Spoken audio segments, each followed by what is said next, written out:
codes, and rationalization of mandatory quality control orders.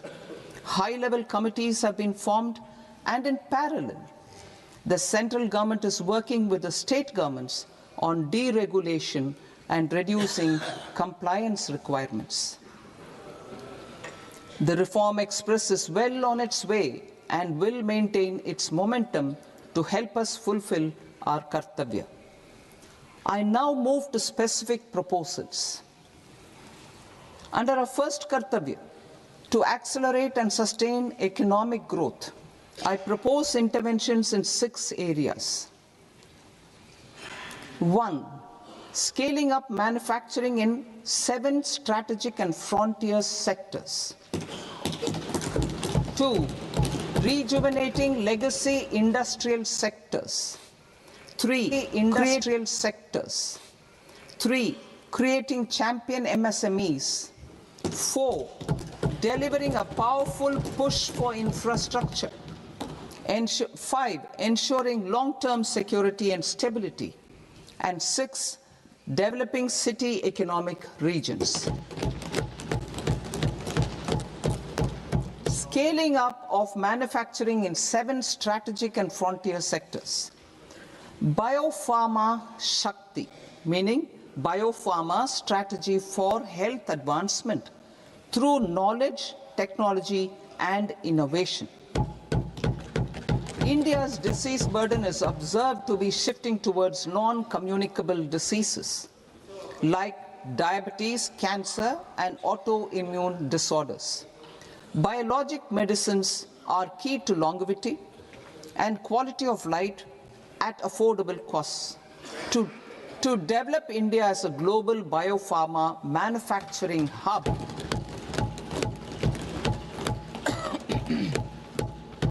I propose the Biopharma Shakti with an outlay of 10,000 crores over the next 5 years. This will build the ecosystem for domestic production of biologics and biosimilars. The strategy will include a biopharma-focused network with 3 new national institutes of pharmaceutical education and research, popularly known as NIPERs, and upgrading 7 existing ones. It will also create a network of 1,000 accredited India clinical trials sites. We propose to strengthen the Central Drug Standard Control Organization to meet global standards and approve timeframes through approval timeframes through a dedicated scientific review cadre and specialists. India's Semiconductor Mission 1.0 expanded India's semiconductor sector capabilities. Building on this, we will launch ISM 2.0 to produce equipment and materials, design full-stack Indian IP, and fortify supply chains. We will also focus on industry-led research and training centers to develop technology and skilled workforce. The Electronics Components Manufacturing Scheme, launched in April 2025, with an outlay of 22,919 crores, already has investment commitments at double the targets. We propose to increase the outlay to 40,000 crores to capitalize on this momentum.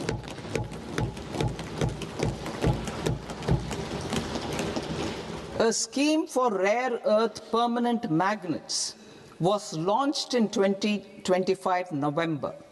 We now propose to support the mineral-rich states of Odisha, Kerala, Andhra Pradesh, and Tamil Nadu to establish dedicated rare earth corridors to promote mining, processing, research, and manufacturing. To enhance domestic chemical production and reduce import dependency, we will launch a scheme to support states in establishing 3 dedicated chemical parks through challenge route on a cluster-based plug-and-play model. Strong capital goods.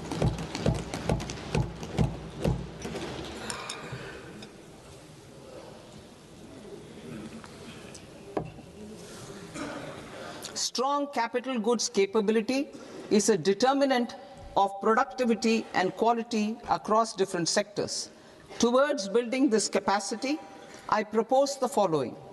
High-tech tool rooms will be established by central public sector enterprises at 2 locations as digitally enabled automated service bureaus that locally design, test, and manufacture high-precision components at scale and at lower cost. 2. A scheme for enhancement of construction and infrastructure equipments will be introduced to strengthen domestic manufacturing of high value and technologically advanced CIE. This can range from lifts in a multi-storied apartment or firefighting equipment in multiplexes, large or small, and to tunnel boring equipments for building metros and high-altitude roads. I also propose a scheme for container manufacturing to create a globally competitive container manufacturing ecosystem with a budgetary allocation of 10,000 crores over a 5-year period. For the labor-intensive textile sector, I propose an integrated program with 5 subparts. 1. The National Fiber Scheme for self-reliance in natural fibers, such as silk, wool, and jute, man-made fibers, and new-age fibers. Textile expansion and employment scheme to modernize traditional clusters with capital support for machinery, technology upgradation, and common testing and certification centers. 3. The National Handloom and Handicraft Program to integrate and strengthen existing schemes and ensure targeted support for weavers and artisans. Tex Eco Initiative to promote globally competitive and sustainable textiles and apparels.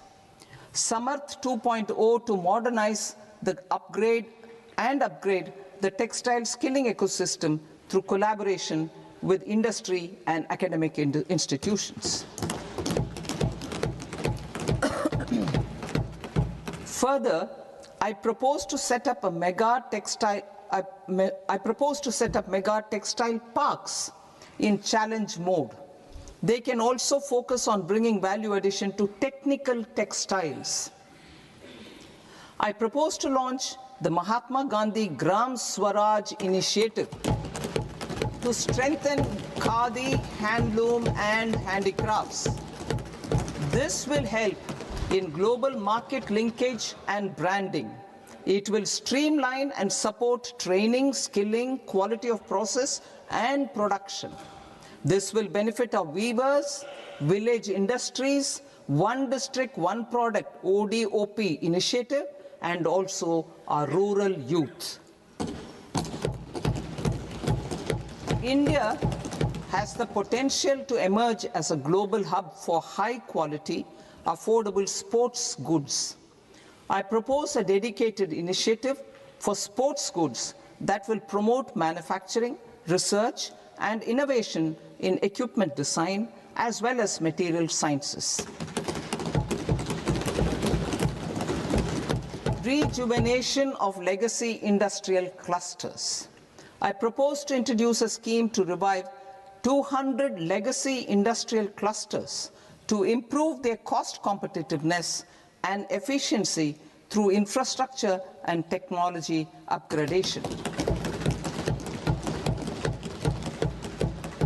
Creating champion SMEs and supporting micro enterprises.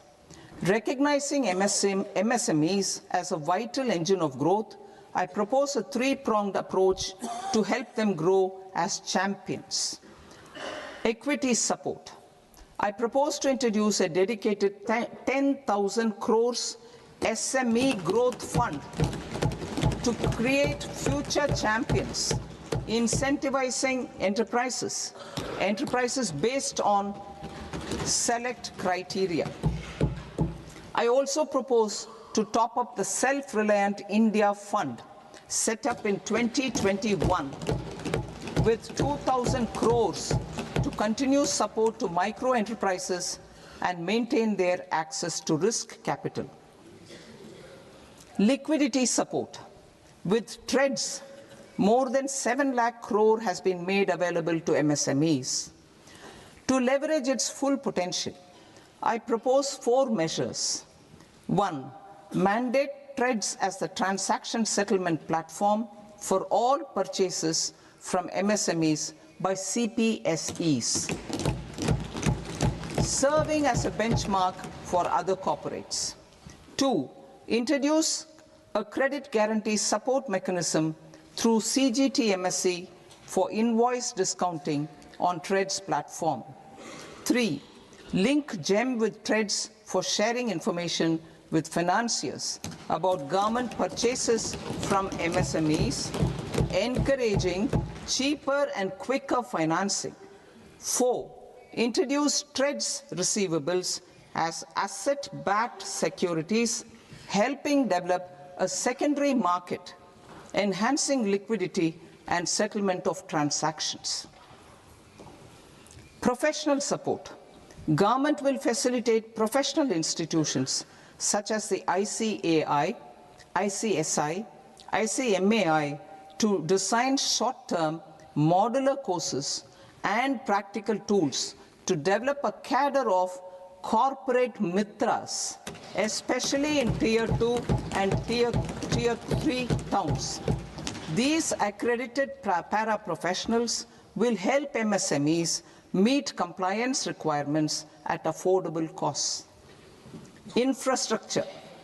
During this past decade, our government has undertaken several initiatives for large-scale enhancement of public infrastructure, including through new financing instruments such as Infrastructure Investment Trust (InvITs) and Real Estate Investment Trust (REITs), and institutions like NIIF and NABFID. We shall continue to focus on developing infrastructure in cities with over 5 lakh population, that is Tier 2, Tier 3 cities, which have expanded to become growth centers. Public capital expenditure has increased manifold from 2 lakh crore in 2014-15 to an allocation of 11.2 lakh crore in BE 25-26. In this coming year, that is financial year 2026-27, I propose to increase it to 12.2 lakh crores to continue the momentum. To strengthen the confidence of private developers regarding risks during infrastructure development and construction phase, I propose to set up an infrastructure risk guarantee fund to provide prudentially calibrated partial credit guarantee to lenders. Over the years, REITs have emerged as a successful instrument for asset monetization. I propose to accelerate recycling of significant real estate assets of the CPSEs through the setting up of dedicated REITs. To promote environmentally sustainable movement of cargo, I propose to 1. Establish new dedicated freight corridors connecting Dankuni in the east to Surat in the west. Operationalize 20 new national waterways over the next 5 years, starting with National Waterways 5 in Orissa to connect mineral-rich areas of Talcher and Angul and industrial centers like Kalinga Nagar to the ports of Paradeep and Dhamra. Training institutes will be set up as regional centers of excellence for development of required manpower for these waterways. This will benefit youth in the entire stretch of the waterways to train and acquire skills. Further, a ship repair ecosystem catering to inland waterways will also be set up at Varanasi and Patna. And C. launch a coastal cargo promotion scheme for incentivizing a modal shift from rail to road to increase the share of inland waterways and coastal shipping from 6% to 12% by 2047. To enhance last mile and remote connectivity and promote tourism, I propose to give incentives to indigenize manufacturing of seaplanes. A seaplane VGF scheme will be also introduced to provide support for operations. Carbon capture, utilization and storage. Aligning with the roadmap launched in December 2025, the carbon capture, utilization and storage technologies at scale will achieve higher readiness and an end-use application across 5 industrial sectors, including power, steel, cement, refineries, and chemicals. An outlay of 20,000 crore is proposed over the next 5 years for this purpose. City economic regions. Cities are India's engines of growth, innovation, and opportunities. We shall now focus on Tier 2, Tier 3 cities, and even temple towns, which need modern infrastructure and basic amenities. This budget aims to further amplify the potential of cities to deliver the economic power of agglomerations by mapping city economic regions based on their specific growth drivers. An allocation of 5,000 crore per CER over 5 years is proposed for implementing their plans through a challenge mode with a reform-cum-result-based financing mechanism. In order to promote environmentally sustainable passenger systems, we will develop 7 high-speed rail corridors between cities as growth connectors, namely Mumbai to Pune, Pune to Hyderabad, Hyderabad to Bengaluru, Hyderabad to Chennai, Chennai to Bengaluru, Delhi to Varanasi, Varanasi to Siliguri.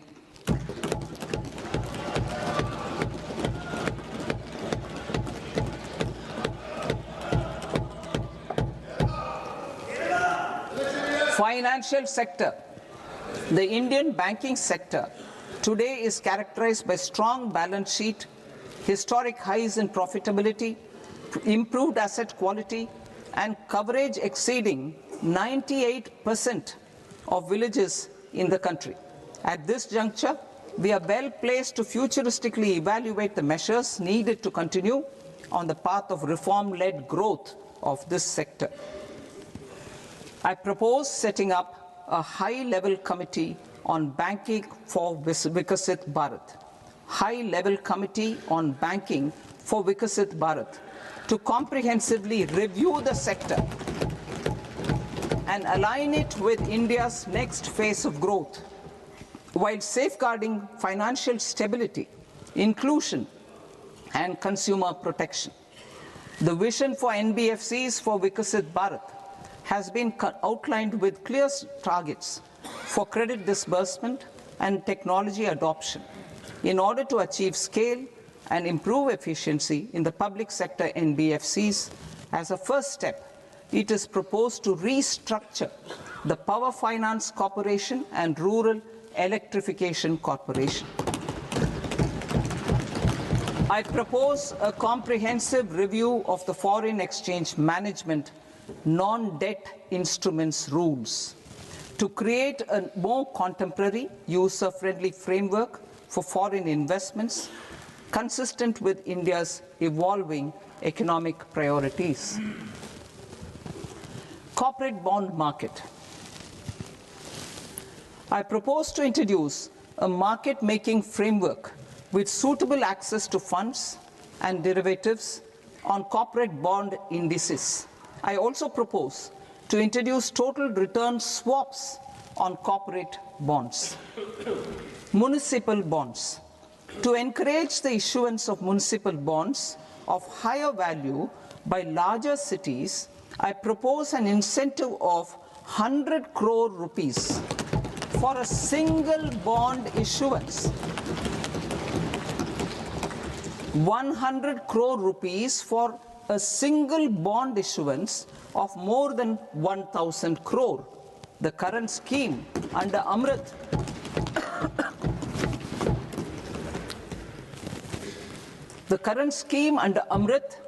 which incentivizes issuances up to 200 crores only, will also continue to support smaller and medium towns. That will also continue to support the smaller and medium towns. Ease of doing business. Individual persons resident outside India, PROI, will be permitted to invest in equity instruments of listed Indian companies through the Portfolio Investment Scheme. It is also proposed to increase the investment limit for an individual PROI under the scheme from 5% to 10%, with an overall investment limit for all individual PROIs to 24% from the current 10%. Emerging technologies including AI. 21st century is technology driven. Adoption of technology is for the benefit of all people. Farmers in the field, women in STEM, youth keen to upskill, and Divyangjan to access newer opportunities. The government has taken several steps to support new technologies through AI Mission, National Quantum Mission, Anusandhan National Research Fund, and Research and Development and Innovation Fund. Our second kartavya is to fulfill aspirations and build capacities. Close to 25 crore individuals have come out of multi-dimensional poverty through a decade of our government's sustained and reform-oriented efforts.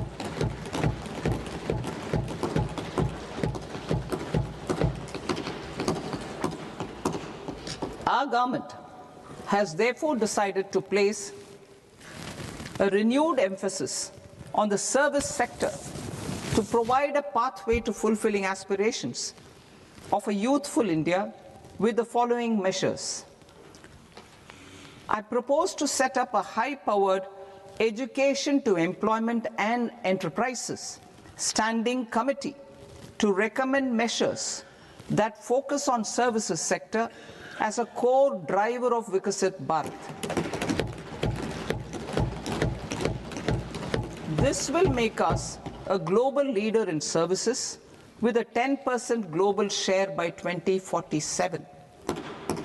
The committee will prioritize areas to optimize the potential for growth, employment, and exports. They will also assess the impact of emerging technologies, including AI, on jobs and skill requirements and propose measures thereof. To create a range of skilled career pathways, a new range of skilled career pathways for our youth, I propose interventions in the following sectors. Health. Existing institutions for allied health professionals will be upgraded and new AHP institutions established in private and government sectors. This will cover 10 selected disciplines, including optometry, radiology, anesthesia, OT technology, applied psychology, and behavioral health, and add 1 lakh AHPs over the next 5 years. A strong care system covering geriatric and allied care services will be built. A variety of NSQF-aligned programs will be developed to train multi-skilled caregivers, combining core care and allied skills such as wellness, yoga, and operation of medical assistive devices. In the coming year, 1.5 lakh caregivers will be trained.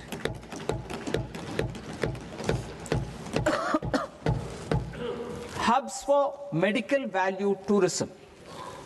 To promote India as a hub for medical tourism services, I propose to launch a scheme to support states in establishing 5 regional medical hubs in partnership with the private sector. These hubs will serve as integrated healthcare complexes that combine medical, educational, and research facilities. They will have Ayush centers, medical value tourism facilitation centers, and infrastructure for diagnostics, post-care, and rehabilitation.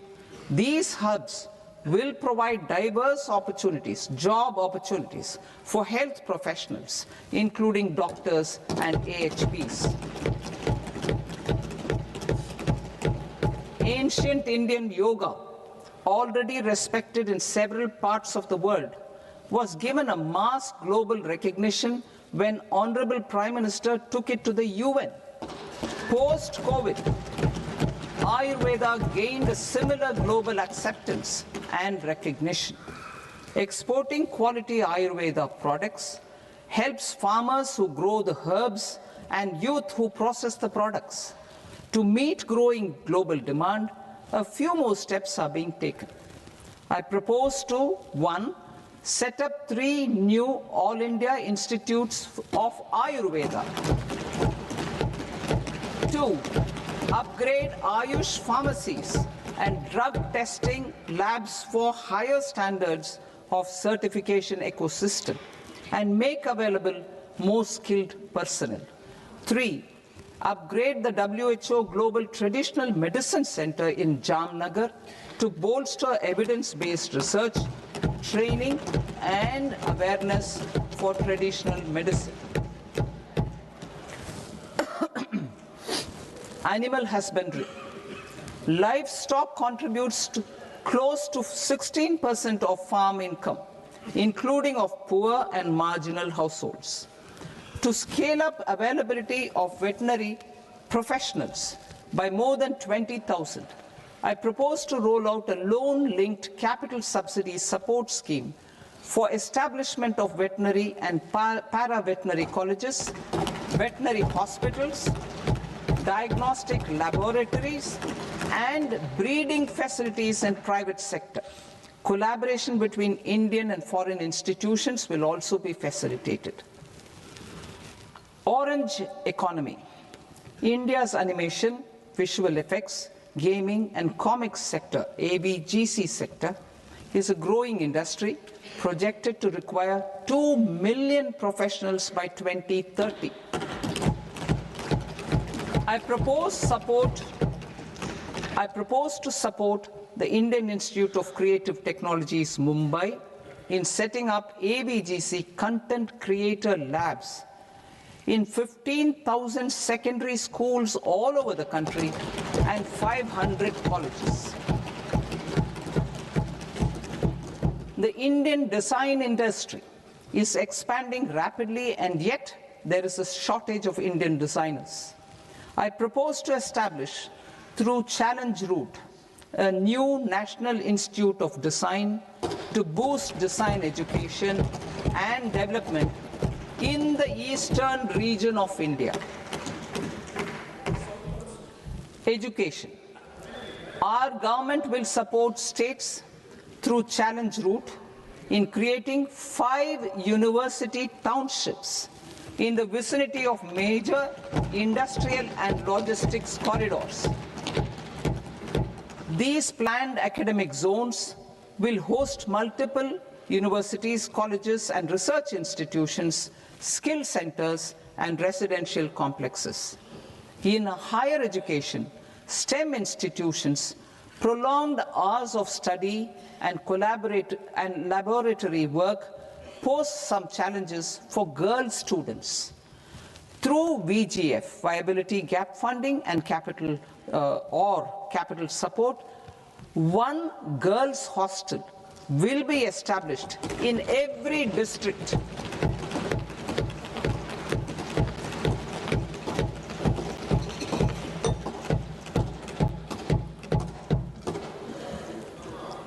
To promote astrophysics and astronomy, via immersive experiences.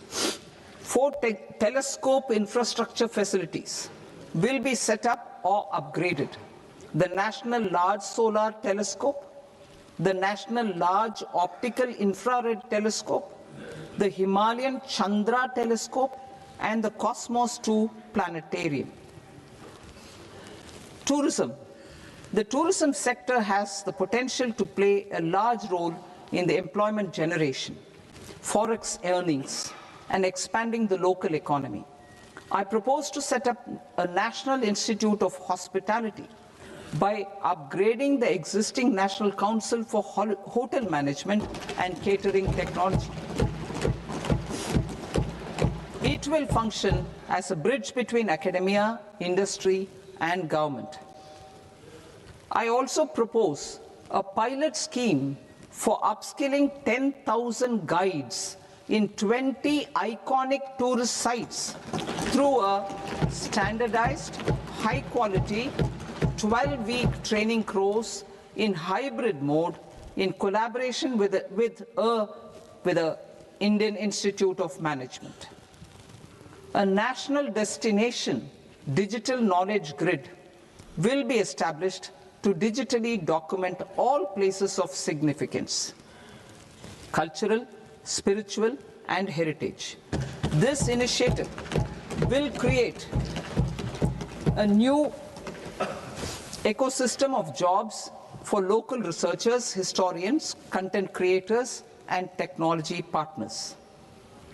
India has the potential and opportunity to offer world-class trekking and hiking experience. We will develop ecologically sustainable mountain trails in Himachal Pradesh, Uttarakhand, and Jammu Kashmir. Also in Araku Valley in the Eastern Ghats and Podigai Malai in the Western Ghats. Turtle trails along key nesting sites in the coastal areas of Odisha, Karnataka, and Kerala. And 3 bird watching trails along the Pulikat Lake in Andhra Pradesh, Tamil Nadu. It's on the border. Under the visionary leadership of Honorable Prime Minister, we established the International Big Cat Alliance in 2024. This year, India is hosting the first ever Global Big Cat Summit, where heads of governments and ministers from 95 range countries will deliberate on collective strategies for conservation. Heritage and culture tourism. I propose to develop 15 archaeological sites, including Lothal, Dolavira, Rakhi Gadi, Adichanallur, Saranath, Hastinapur, and Leh Palace into vibrant experiential cultural destinations. Excavated landscapes will be open to the public through curated walkways. Immersive storytelling skills and technologies will be introduced to help conservation labs, interpretation centers, and guides. The sports sector provides multiple means of employment, skilling, and job opportunities. Taking forward the systematic nurturing of sports talent, which is set in motion through the Khelo India program earlier, I propose to launch a Khelo India mission to transform the sports sector over the next decade. The mission will facilitate an integrated talent development pathway supported by training centers, which are foundational, intermediate, and elite levels. B, systematic development of coaches and support staff. C, integration of sports science and technology. D, competitions and leagues to promote sports culture and provide platforms. And E, development of sports infrastructure for training and competition. Our third Kartavya aligns with our vision of Sabka Saath, Sabka Vikas towards Vikasit Bharat. This requires targeted efforts for 1. Increasing farmer incomes through productivity enhancement and entrepreneurship, with special attention to small and marginal farmers. B. Empowering Divyangjan through access to livelihood opportunities, training, and high-quality assistive devices. C. Empowering the vulnerable to access mental health and trauma care. D. Focus on the Purvodaya states and the Northeast region to accelerate development and employment opportunities. Fisheries. We will undertake initiatives for integrated development of 500 reservoirs and Amrit Sarovars. 2.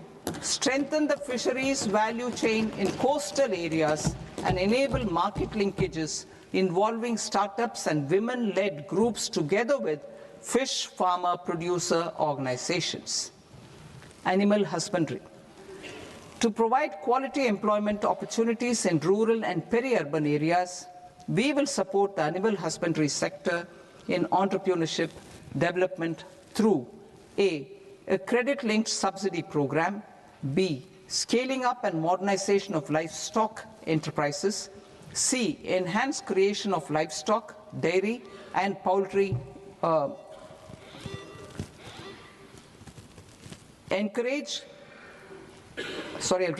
enhanced creation of livestock, dairy, and poultry-focused integrated value chains, and D. Encourage creation of livestock farmer-producer organizations. High-value agriculture. To diversify farm outputs, increase productivity, enhance farmers' incomes, and create new employment opportunities, we will support high-value crops such as coconut, sandalwood, cocoa, cashew in the coastal areas, agar trees in northeast, and nuts such as almonds, walnuts, and pine nuts in our hilly regions. These, all of them, will be supported. India is the world's largest producer of coconuts.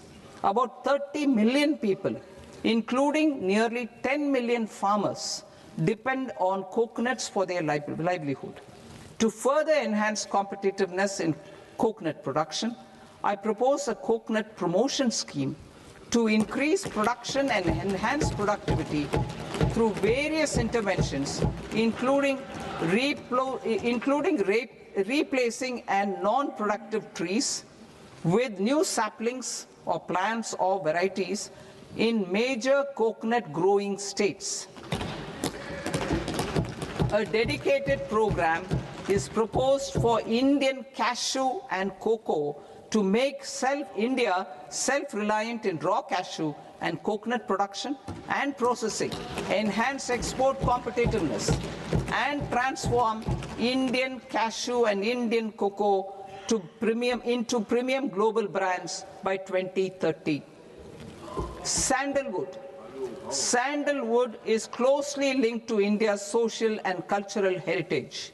Our government will partner with state governments to promote focused cultivation and post-harvest processing to restore the glory of the Indian sandalwood ecosystem, to rejuvenate old, low-yielding orchards, and expand high-density cultivation of walnuts, almonds, and pine nuts.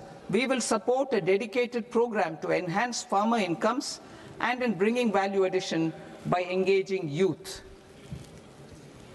Bharat Vistar, that is virtually integrated system to access agricultural resources. I propose to launch Bharat Vistar, a multilingual AI tool that shall integrate the AgriStack portals and the ICAR package on agricultural practices with AI systems. This will enhance farm productivity, enable better decisions for farmers, and reduce risk by providing customized advisory support. She Marts for rural women-led enterprises. Building on the success of Lakpati Didi program, I propose to help women take the next step from credit-linked livelihoods to being owners of enterprises, self-help entrepreneur, she, marts will be set up as community-owned retail outlets within the cluster-level federations through enhanced and innovative financing instruments. Empowering Divyangjan. Divyangjan Kaushal Yojana. Information technology, AVGC sectors, hospitality and food and beverages sectors often offer task-oriented and process-driven roles which are suitable for Divyangjan. We will ensure dignified livelihood opportunities through industry-relevant and customized training specific to each Divyangjan group. Divyang Sahara Yojana. Timely access to high-quality assistive devices for all eligible Divyangjan is a fundamental need. I propose to 1. Support the Artificial Limbs Manufacturing Corporation of India, ALIMCO, to set up and to scale up production of assistive devices, invest in R&D and AI integration, strengthen PM Divyasha Kendras, and support setting up of assistive technology marts as modern retail style centers where Divyangjan and senior citizens can see, try and purchase assistive products. Reaffirming our commitment to mental health and trauma care. There are no national institutes for mental health care in North India. We will therefore set up a NIMHANS 2 and also upgrade national mental health institutes in Ranchi and in Tezpur as regional apex institutions. Emergencies expose families, particularly the poor and vulnerable, to unexpected expenditure. We will strengthen and increase these capacities by 50% in district hospitals by establishing emergency and trauma care centers. Focus on Purvodaya states and northeastern regions. Purvodaya. I propose the development of an integrated East Coast industrial corridor with a well-connected node at Durgapur, creation of 5 tourism destinations in 5 Purvodaya states, and the provision of 4,000 e-buses. Buddhist sites in northeastern region. The northeastern region is a civilizational confluence of Theravada and Mahayana or Vajrayana traditions. I propose to launch a scheme for development of Buddhist circuits in Arunachal Pradesh, Sikkim, Assam, Manipur, Mizoram, and Tripura. The scheme will cover preservation of temples and monasteries, pilgrimage interpretation centers, connectivity, and pilgrim amenities. 16th Finance Commission. On 17th November 2025, the 16th Finance Commission submitted its report to the President. As mandated under Article 281 of the Constitution, the government is to lay the report along with the explanatory memorandum on the action taken report on the recommendations of the Commission in Parliament, which, Sir, Honourable Speaker, you've allowed me to do at the commencement of this session. The government has accepted the recommendation of the Commission to retain the vertical share of devolution at 41%. As recommended by the Commission, I have provided 1.4 lakh crores of rupees to the states for the year 2026-2027 as Finance Commission grants. These include rural and urban local body and disaster management grants. Fiscal consolidation. Government has been delivering on our fiscal commitments consistently without compromising on social needs. To strive towards accepted standards of fiscal management in Budget 25-26, I had indicated that the central government would target reaching a debt to GDP ratio of 50 plus or minus 1% by 2030-31. In line with this, the debt to GDP ratio is estimated to be 55.6% of GDP in BE 26-27, compared to 56.1% of GDP in RE 25-26. A declining debt to GDP ratio will gradually free up resources for priority sector lending and expenditure by reducing the outgo on interest payments. One of the main operational instruments for debt targeting is the fiscal deficit. I am happy to inform this august House that I fulfilled my commitment made in 2021-2022 to reduce fiscal deficit below 4.5% of GDP by 25-26. In RE 25-26, the fiscal deficit has been estimated at par with BE of 2025-26 at 4.4% of GDP. In line with the new fiscal prudence path of debt consolidation, the fiscal deficit in BE 26-27 is estimated to be 4.3% of the GDP.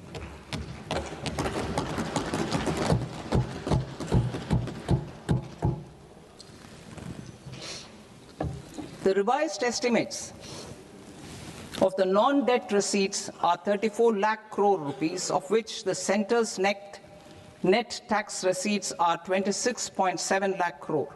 The revised estimate of the total expenditure is 49.6 lakh crore rupees, of which the capital expenditure is about 11 lakh crores. Budget estimates 2026 to 2027. Coming to 26-27, the non-debt receipts and the total expenditure are estimated as 36.5 lakh crore and 53.5 lakh crore respectively. The centre's net tax receipts are estimated at 28.7 lakh crore rupees.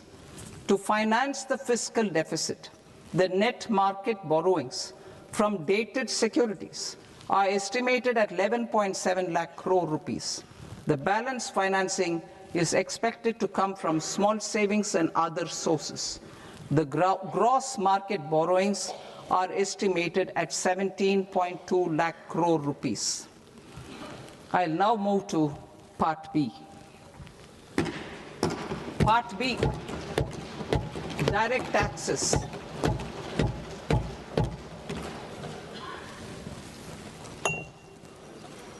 Honorable Speaker, sir, I now present my proposals on direct taxes.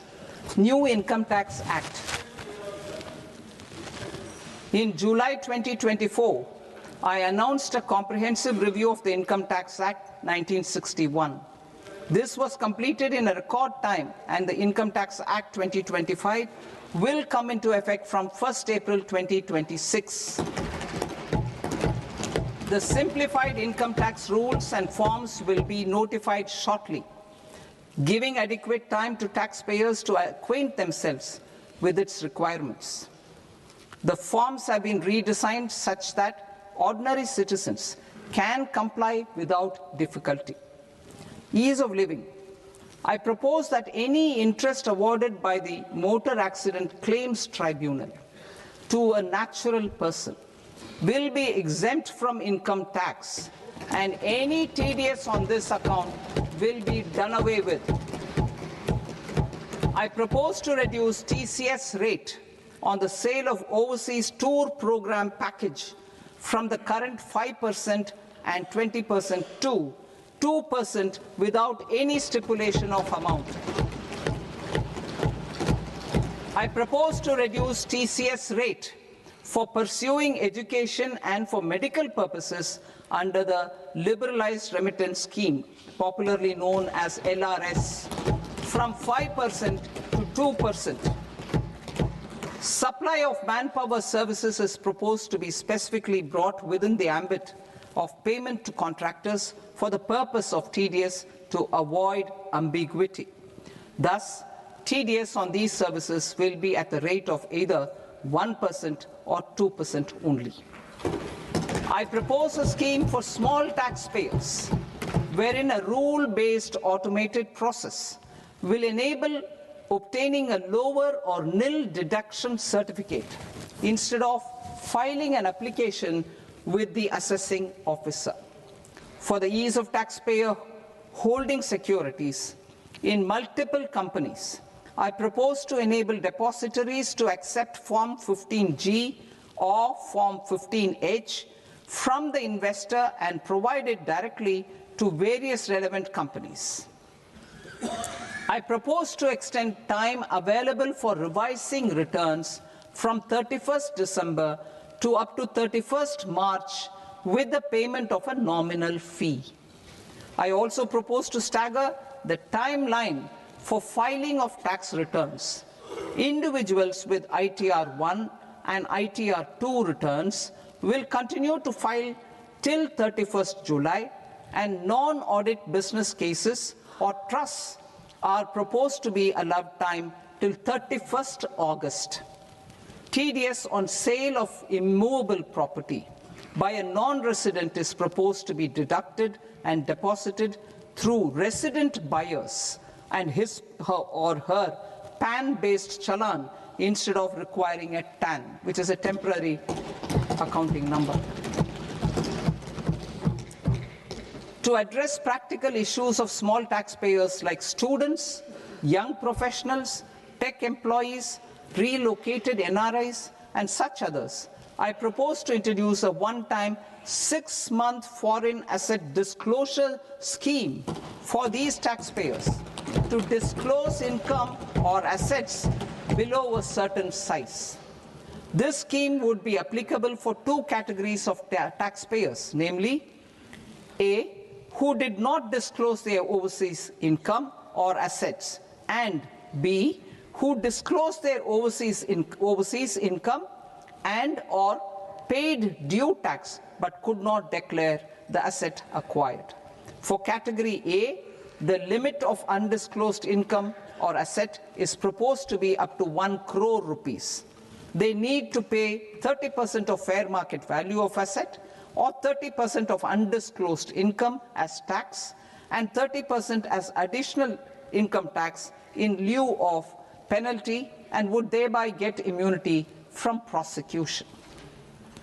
For category B, asset value is proposed to be up to 5 crore rupees.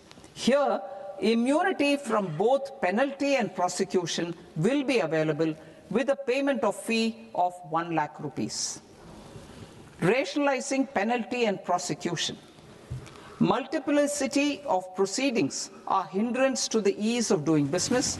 I propose to integrate assessment and penalty proceedings by way of a common order for both.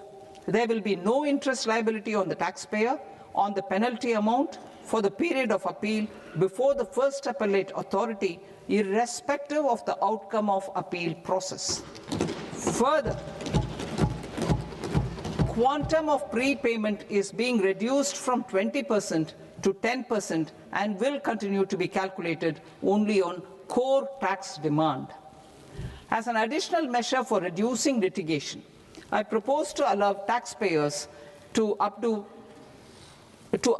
their returns even after reassessment proceedings have been initiated, and an additional 10% tax rate over and above the rate applicable for the relevant year.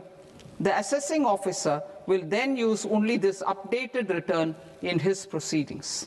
There is already a framework for immunity from penalty and prosecution in the cases of underreporting. I propose to apply this framework for immunity to misreporting too. However, in such a case, the taxpayer will need to pay 100% of the tax amount as an additional income tax over and above the tax and interest due. Penalties for certain technical defaults, such as failure to get accounts audited, non-furnishing of transfer pricing audit report, and default in furnishing statement for financial transactions are proposed to be converted into fee.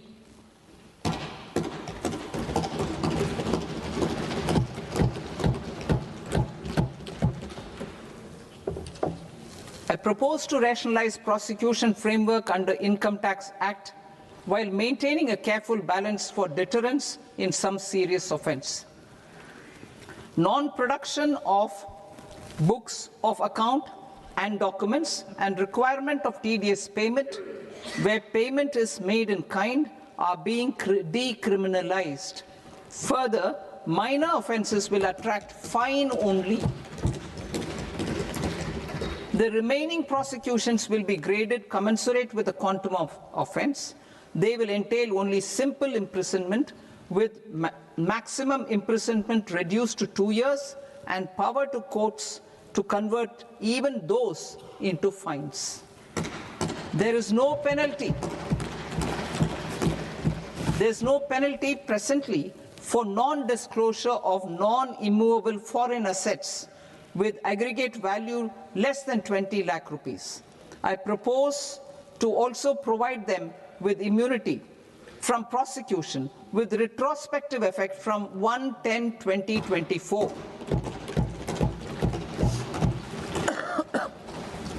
Cooperatives. Deduction is already allowed to a primary cooperative society engaged in supplying milk, oilseeds, fruits or vegetables raised or grown by its members. I propose to extend this deduction to also include supply of cattle feed and cotton seed produced by its members. I propose to allow inter-cooperative society dividend income as deduction under the new tax regime to the extent it is further distributed to its members. I further propose to allow exemption for a period of 3 years to dividend income received by a notified national cooperative federation on their investments made in companies up to 31/1/2026. This exemption would be allowed only for dividends further distributed to its member cooperatives. Supporting IT sector as India's growth engine. India is a global leader in software development services, IT-enabled services, knowledge process outsourcing services, and contract R&D services relating to software development. These businesses and their segments are quite interconnected with each other. All these services are proposed to be clubbed under a single category of information technology services with a common safe harbor margin of 15.5% applicable to all. The threshold for availing safe harbor for IT services is being enhanced substantially from 300 crore rupees to 2,000 crore rupees. Safe harbor for IT services shall be approved by an automated rule-driven process without any need for tax officer to examine and accept the application.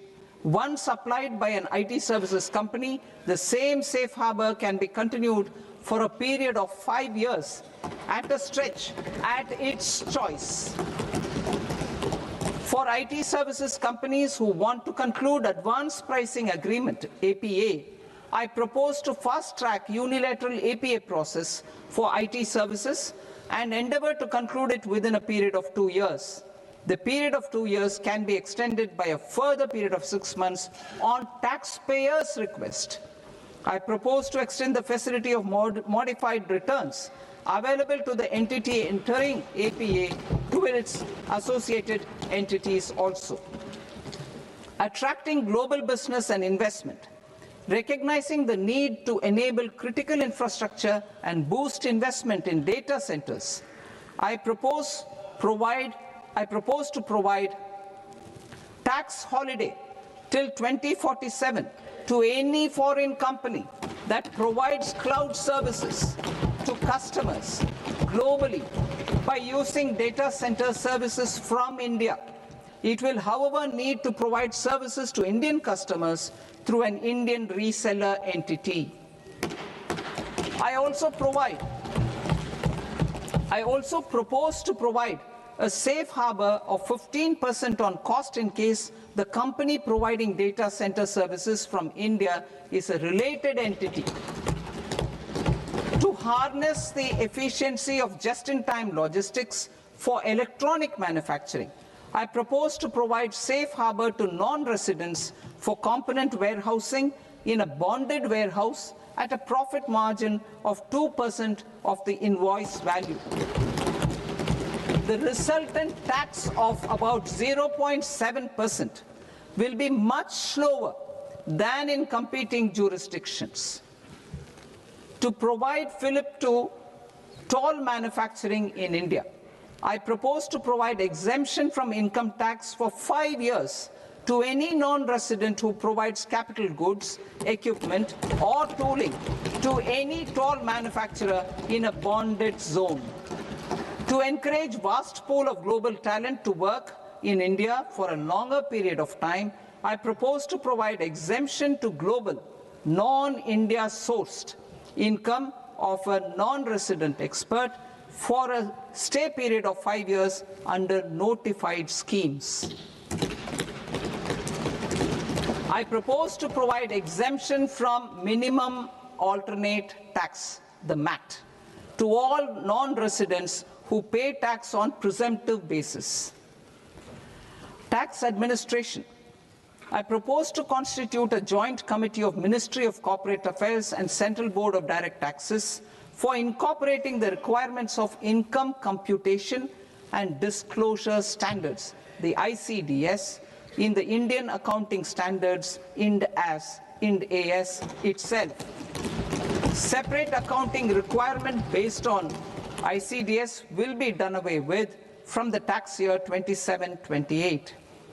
To support Prime Minister Modi's vision of homegrown accounting and advisory firms to become global leaders, I propose to rationalize the definition of accountant for the purposes of safe harbor rules.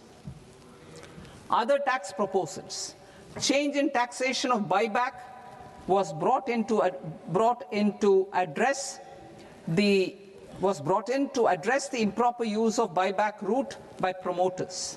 In the interest of minority shareholders, I propose to tax buyback for all types of shareholders as capital gains. However, to disincentivize misuse of tax arbitrage, promoters will pay an additional buyback tax. This will make effective tax 22% for corporate promoters. For non-corporate promoters, the effective tax will be 30%. TCS rate for sellers of specific goods, namely alcoholic liquor, scrap, and minerals, will be rationalized to 2%, and that on tendu leaves will be reduced from 5% to 2%. I propose to raise the STT on futures to 0.05% from the present 0.02%. STT on options premium and exercise of options are both proposed to be raised to 0.15% from the present rate of 0.1% and 0.125% respectively. We reformed the taxation landscape for corporates in 2019 by providing them a simplified regime with lower tax rate so that they could productively focus on business rather than on claim of deductions and exemptions. To encourage companies to shift to the new regime, set off of brought forward MAT credit, minimum alternate tax credit, is proposed to be allowed to companies only in the new regime. Set off using available MAT credit is proposed to be allowed to an extent of 1/4 of the tax liability in the new regime. MAT is proposed to be made final tax, so there will be no further credit accumulation from 1st April 2026. In line with this change, the rate of final tax is being reduced to 14% from the current MAT rate of 15%. The brought forward MAT credit of taxpayers accumulated till 30th March 2026 will continue to be available to them for set-off as above. Indirect taxes. I shall now take up proposals related to indirect taxes. My proposals for customs and central excise aim to further simplify the tariff structure, support domestic manufacturing, promote export competitiveness, and correct inversion in duty.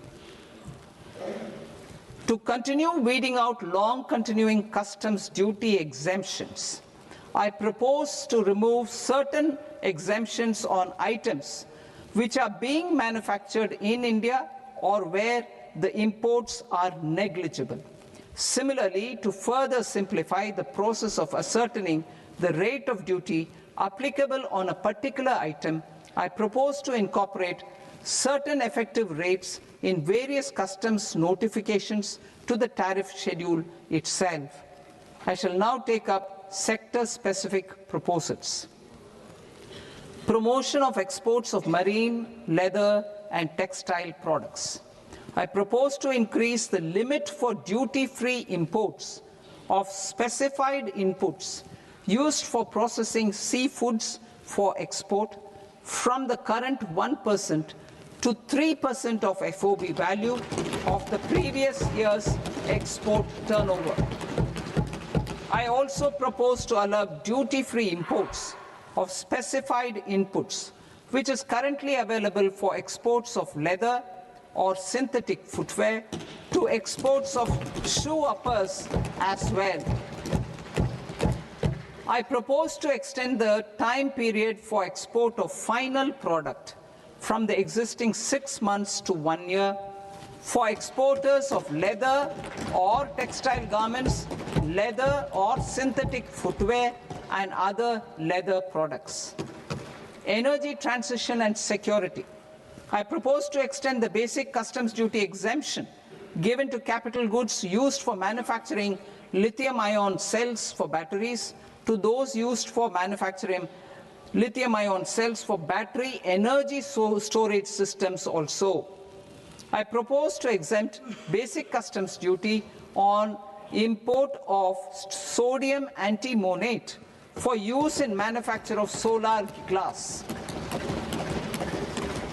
Nuclear power.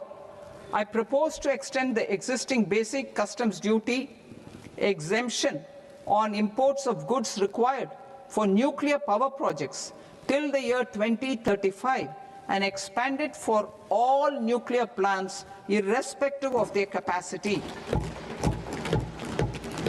Critical minerals. It is proposed to provide basic customs duty exemption to the import of capital goods required for the processing of critical minerals in India. Biogas blended CNG. I propose to exclude the entire value of biogas while calculating the central excise duty payable on biogas blended CNG. Civil and defense aviation. I propose to exempt basic customs duty on components and parts required for the manufacture of civilian training and other aircrafts. It is proposed to exempt basic customs duty on raw materials imported for the manufacture of parts of aircraft to be used in maintenance, repair, or overall requirements by units in the defense sector. Electronics. To deepen value addition in the consumer electronics sector, I propose to exempt basic customs duty on specified parts used in the manufacture of microwave ovens. Special economic zone. To address the concerns arising about utilization of capacity by manufacturing units in the special economic zones due to global trade disruptions, I propose as a special one-time measure to facilitate sales by eligible manufacturing units in SEZs to the domestic tariff area at concessional rates of duty. The quantity of such sales will be limited to a prescribed proportion of their exports. Necessary regulatory changes will be undertaken to operationalize the measures while ensuring level playing field for the units working in the DTA. Ease of living. To rationalize the customs duty structure for goods imported for personal use, I propose to reduce the tariff rate on all dutiable goods imported for personal use from 20% to 10%. To provide relief to patients, particularly those suffering from cancer, I propose to exempt basic customs duty on 17 drugs or medicines. I propose also to add 7 more rare diseases for the purposes of exempting import duties on personal imports of drugs, medicines, and food for special medical purposes used in their treatment. Customs process. India's role and share in the global trade is poised for a major leap in line with our ambition and journey towards Vikasit Bharat. In this regard, I propose many measures for custom processes to have minimal intervention for smoother and faster movement of goods and greater certainty to the trade. Trust-based systems. I propose to enhance duty deferral period for Tier 2 and Tier 3 authorized economic operators, known as AEOs, from 15 days to 30 days. I propose to provide eligible manufacturer importers the same duty deferral facility. This should encourage them to get themselves accredited as a full-fledged Tier 3 AEO in due course. To provide greater certainty and for better business planning, I propose to extend validity period of advance ruling binding on customs from the present 3 years to 5 years. In the spirit of the whole of government approach,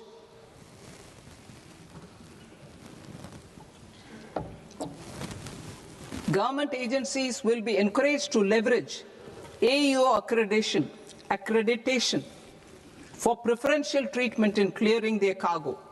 Regular importers with trusted long-standing supply chains will be recognized in the risk system so that the need for verification of their cargo every time can be minimized. Export cargo using electronic sealing. Export cargo using electronic sealing will be provided through clearance from the factory premises to the ship. For import of goods not needing any compliance, filing of bill of entry by a trusted importer and arrival of goods will automatically notify customs for completing their clearance formalities. This will enable goods to be released immediately on arrival. The customs warehouse framework will be transformed into a warehouse operator-centric system with a self-declarations, electronic tracking, and risk-based audit. These reforms will move away from the current system of officer-dependent approvals and reduce transaction delays and compliance costs. Ease of doing business. Approvals required for cargo clearance from various government agencies will be seamlessly processed through a single and interconnected digital window by the end of the financial year. Processes involved in clearance of food, drugs, plant, and animal and wildlife products, accounting for about 70% of interdicted cargo, will be operationalized on this system by April 2026 itself. For goods not having any compliance requirement, clearance will be done by customs immediately after online registration is completed by the importer, subject to the payment of duty. customs integrated system will be rolled out in 2 years as a single integrated and scalable platform for all customs processes. Utilization of non-intrusive scanning with advanced imaging and AI technology for risk assessment will be expanded in a phased manner with the objective to scan every container across all the major ports. New export opportunities to support Indian fishermen to fully harness the economic value of marine resources beyond our territorial waters. The following measures will be taken. A. Fish catch by an Indian fishing vessel in exclusive economic zone or on the high seas will be made free of duty. Landing of such fish on foreign port will be treated as export of goods. Safeguards will be put in place to prevent misuse during fish catch, transit, or transshipment. To support aspirations of India's small businesses, artisans, and startups to access global markets through e-commerce, I am pleased to announce complete removal of the current value cap of 10 lakh rupees per consignment on courier exports. In addition, handling of rejected and returned consignments will be improved with effective use of technology for identifying such consignments. I propose to revise provisions governing baggage clearance during international travel to address genuine concerns of passengers. The revised rules will enhance duty-free allowances in line with the present-day travel realities and provide clarity in temporary carriage of goods brought in or taken out. There are honest taxpayers who are willing to settle disputes by paying all their dues, but they get deterred due to negative connotation associated with penalty. They will now be able to close cases by paying an additional amount in lieu of penalty. Honorable Speaker, sir, with this, I commend the budget to this august House. Jai Hind.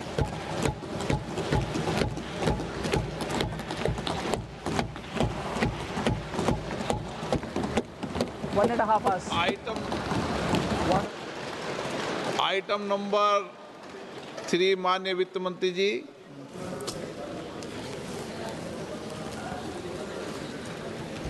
Item number 2, sir. 3. Sir, with your permission, I rise to lay on the table of the following statements under Section 3, 1 of the Fiscal Responsibility and Budget Management Act of 2003. Medium-term fiscal policy cum fiscal policy strategy statement and macroeconomic framework statement. Item number 4 माननीय वित्त मंत्री जी। Sir, with your permission, I move for leave to introduce the Finance Bill 2026. प्रश्न ये कि विधेयक को पुनर्स्थापित करने की अनुमति प्रदान की जाए। जो सदस्य इस पक्ष में हाँ गए, जो सदस्य विरोध में ना गए, मेरे विचार में निर्णय हाँ वालों के पक्ष में हाँ वालों के पक्ष में अनुमति प्रदान की जाती है। माननीय मंत्री जी, अब विधेयक पूरे स्थापित करें। Sir, I introduce the bill. माननीय सदस्यगण, आपको सूचित किया जाता है कि माननीय वित्त मंत्री जी के बजट भाषण की कॉपी पब्लिकेशन काउंटर पर ली जाती है। बजट भाषण और बजट से संबंधित दस्तावेज आपके मोबाइल फोन और मेंबर पोर्टल्स पर ही उपलब्ध है। सभा की कार्रवाई कल सोमवार दिनांक 2 फरवरी 2026 को प्राप्त 11 बजे तक के लिए स्थगित की जाती है।